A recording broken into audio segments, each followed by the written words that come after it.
Good morning दोस्तों, कैसे हो आप सब। आज का मौसम बड़ा ही प्यारा हो रहा है और इस मौसम को देखे ना सुबह सुबह मूड एकदम मस्त हो गया।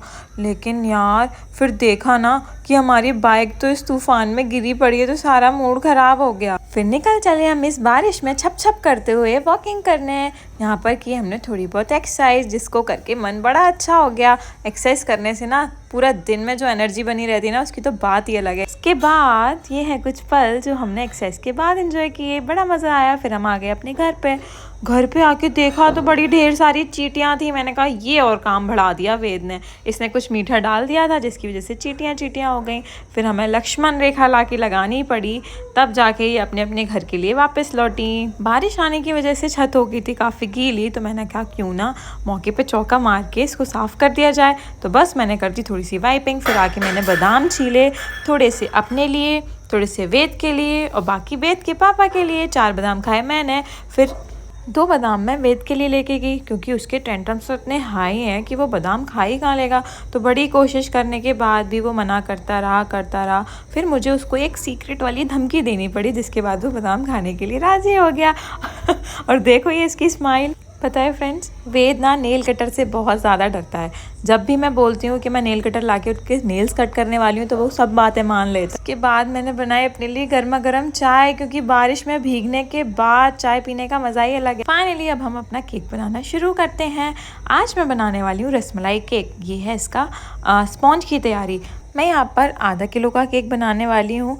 तो चलो अब अपना स्पॉन्ज हो चुका है, रेडी करते हैं इसको कट, और बाकी की डेकोरेशन प्रिपरेशन सब आपको दिखाई जाएगी। तो जब तक इस केक की हम कटिंग शटिंग करते हैं ना, तब तक इस केक के बारे में मैं आपको एक बहुत ख़ास बात बताती हूँ। इस केक का मैंने 1 रुपया भी चार्ज नहीं किया। हाँ, और इस केक का ही नहीं, आने वाले 75 डेज़ में मैं जो केक्स बनाने वाली हूँ ना, मैं अपनी तरफ से उसका 1 रुपया भी चार्ज नहीं करूँगी। पर हाँ, ये बात ज़रूर है कि अगर कस्टमर को मेरा केक पसंद आए, जिस हिसाब से जितना पसंद आए उस हिसाब से वो मुझे कुछ भी पे कर सकता है, वो उसकी मर्ज़ी होगी। इस वीडियो के एंड में मैं आपको ये भी बताऊंगी कि इस केक का मुझे कितने रुपए मिले। और हाँ, अगर कोई मेरा व्यूअर, मेरी यूट्यूब फैमिली का कोई भी मेंबर वडोदरा में है तो वो मुझे प्लीज़ ज़रूर कांटेक्ट कीजिएगा। इस केक को हमने 3 लेयर्स में कट कर लिया है, और पानी की जगह ये रसमलाई केक है ना, तो इसमें रसमलाई का हमने जो मिल्क जैसे जो रस आता है ना वो लगाया है। ऊपर से व्हिपिंग क्रीम लगाने के बाद थोड़ा सा डाला है रसमलाई का क्रश। अब अच्छे से तीनों लेयर्स को हम लोग सेट कर लेंगे। देखो लेयर्स को कट हो जाने के बाद की मेरी खुशी देखी थी ना, तो बस अब अच्छे से हम लोग कर लेंगे इसकी क्रम कोटिंग करना बहुत ज़रूरी होता है, जिससे कि जब हम फाइनल आइसिंग करते हैं तो ब्रेड के क्रम्स नहीं आएंगे। फिर उसको थोड़ी देर फ्रिज में भी सेट एटलीस्ट 15 मिनट्स के लिए सेट कर दो। अब हम करेंगे फाइनल आइसिंग। उसमें मैंने येलो कलर मिक्स किया था, क्योंकि रसमलाई केक येलो कलर का तो बड़ा प्यारा लगता है। अगर आप लोगों की आइसिंग अच्छी नहीं हो पाती है ना, तो मुझे कमेंट्स में ज़रूर बताना। मेरे पास एक सीक्रेट ट्रिक है जिससे आपकी आइसिंग मक्खन की तरह होगी, मक्खन की तरह। फाइनली हमारी आइसिंग हो चुकी है। अब मुझे लगता है कि मेरी क्रीम थोड़ी कम पड़ गई है, तो मुझे थोड़ी और व्हिप करनी पड़ेगी। मैं ट्रोपोलाइट की क्रीम यूज़ करती हूँ, यही बेस्ट होती है, इसका टेस्ट बड़ा अच्छा होता है। अब बस कर लेते हैं हम अपनी आइसिंग को अच्छे से कंप्लीट। पता है दोस्तों, चाहे पूरे दिन में कितनी भी थकान क्यों ना हो, कितने भी सारे काम क्यों ना हो, पर जब बात केक बनाने की आती है ना, मेरा मन इतना खुश हो जाता है, ऐसा लगता है बस मुझे कोई काम मत करवाओ, पर मैं केक पूरे दिन बना सकती हूँ। मुझे केक बनाना बहुत ज़्यादा अच्छा लगता है। देखा ना कितनी प्यारी आइसिंग हुई है। जब आइसिंग अच्छे से हो जाए ना तो मन बड़ा मस्त हो जाता है, लेकिन थोड़े से क्रैक्स रह गए थे।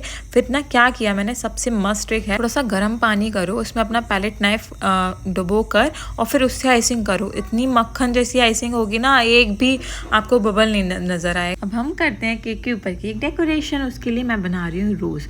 जो हमने आइसिंग के लिए कलर लिया था वो येलो था, और जो हम रोज़ बनाने के लिए कलर ले रहे हैं ना, वो बहुत 1 ड्रॉप येलो कलर डालना है, सिर्फ लाइट येलो, मतलब पेल येलो टाइप हो जाए, पर वो वाइट क्रीम में बस 1 बूंद। डार्क येलो बिल्कुल मत करना, तभी तो केक के ऊपर की टॉपिंग थोड़ी अलग लगेगी ना। और यहाँ मैं अब करने वाली हूँ एक छोटी सी बेवकूफ़ी। आप लोगों को रोज़ दिखाने के चक्कर में मैंने ये नहीं सोचा कि वो फिसल कर केक पर भी गिर सकता है, और वही हुआ, पर फिर भी मैंने इसको ठीक कर दिया। ये लो, अब मैं आप लोगों को एक नया रोज़ बना के दिखाती हूँ, वो भी ऊपर से, जिससे आप लोगों को भी अच्छे से समझ में आए कि रोज़ कैसे मैंने बनाया था। चलो ठीक है, फाइनली अब बड़ी ही सावधानी के साथ हम इसको उस केक के ऊपर रख देते हैं। इस टाइम मुझे काफ़ी डर लग रहा था क्योंकि एक रोज़ मेरा बिगड़ चुका था, तो बड़ी खुशी हुई जब मैंने इसको सही जगह पर अच्छे से रख दिया था। अब मैं दूसरा छोटा रोज़ बना के रख दूँगी। और फिर ऐसे ही मैंने एक और रोज़ बनाया था, छोटा सा ही था, वो साइड में प्लेस करना था। फिर बीच में छोटी छोटी रसमलाई मैंने लगा दी थी। रसमलाई पहले मैं इसलिए लगा रही थी ताकि मैं बाद में एक रोज़ लगाऊंगी ना, तो वो फिर जगह मतलब बिगड़ेगी नहीं। तो चलो अब फाइनली हमने तीसरा वाला भी लगा दिया है। अब थोड़ा सा गड़बड़ हो गई थी जिसको मैंने फिर से ठीक किया। मेरे अंदर के ब्रेड क्रम्स दिख रहे थे, ब्रेड दिख रही थी, जिसको मैंने फिर थोड़ी सी क्रीम लगा के और अच्छे से सेट किया। फाइनली हमारा केक हो चुका है रेडी और मैंने उसको कर दिया है पैक। यहाँ मिलता है बहुत ही ज़्यादा सुकून कि केक फाइनली अच्छा बन ही गया। अब हमको शाम की एक्सरसाइज भी तो करनी है, तो चलो कर लेते हैं। इतनी थकान भरी पूरे दिन के बाद थोड़ी सी एक्सरसाइज, जिससे हमारी हेल्थ भी सही रहेगी। थकान अपनी जगह और वर्कआउट करना अपनी जगह। तो यहाँ मैं कर रही हूँ प्लैंक, जिसको करने में हो रही है मेरी हालत बड़ी ज़ोरों से ख़राब। फिर मैंने सोचा थोड़ा सा ये भी कर लिया जाए, इससे मेरा दिमाग बहुत शांत रहता है। जो पूरे दिन की थकावट होती है ना, उससे मुझे बहुत ज़्यादा रिलैक्स मिलता है। सारे काम निपटा के हाथ मुंह धोकर अब हम पढ़ने बैठे हैं भगवत गीता। इसी के साथ आज के टास्क हुए पूरे। बोलो जय श्री कृष्णा, राधे राधे।